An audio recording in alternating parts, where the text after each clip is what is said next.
We begin this morning in Vermont, where the unexpected devastation from widespread flooding is immense there. Good morning, the head of FEMA, Craig Fugate, is going there today to check out damage. And I want you to just take a look at this video from Bennington, Vermont. All that raging water tossing around that car like it's a Hot Wheels that was dropped into the middle of an ocean.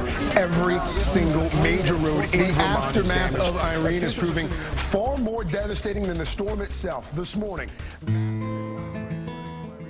Hi, I'm Phil Camp, native of Woodstock, Vermont, and I'm the owner and the publisher of the Vermont Standard. The Vermont Standard is the oldest weekly newspaper in the state of Vermont. It's 160 years old, and it's a community paper. It's a weekly. It's been through several publishers, several owners over the years, over the 160 years, but I guess I have the dubious distinction of being the publisher longer than anybody else. Well,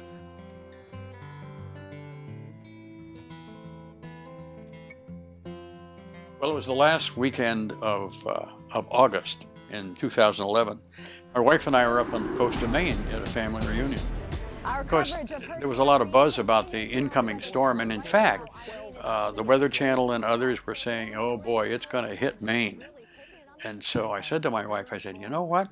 We're going to leave this reunion early, and we're going to scoot back to Vermont. We're going to beat that storm, and we'll be fine. Well, it didn't work that way. I had a frantic call from the office on Sunday afternoon, the day of the flood, and I was told, we're going to disconnect all the electricity in case we get any water in the building. I jumped in the car with my wife and I went down, and the water was already up over the bank and washing across Route 4.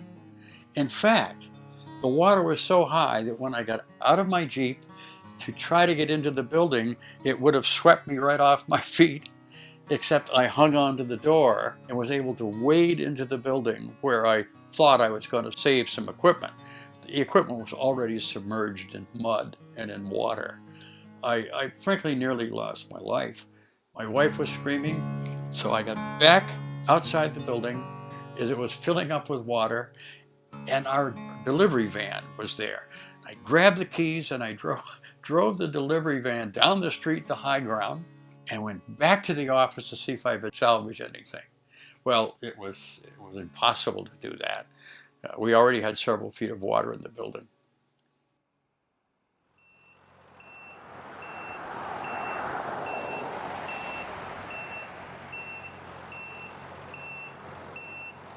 I became, as I was driving home, and later as I sat at home, for a few minutes, maybe an hour or two, I was angry. I was angry that everything I'd worked for was gone. And then I felt, for a little while, I felt sorry for myself. And I won't apologize for that. Those were my true emotions. And then you know what? I said, this newspaper, at the time, had been around 158 years.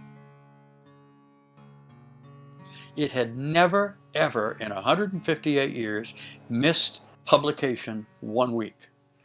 It had gone through earthquakes, it had gone through fires, it had gone through another flood.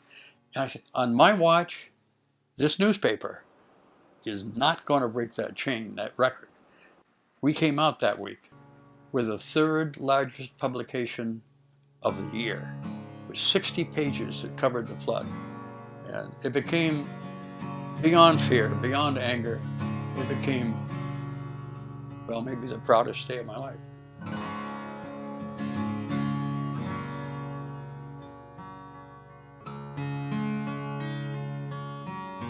Every community needs a challenge like this to find the best parts of it.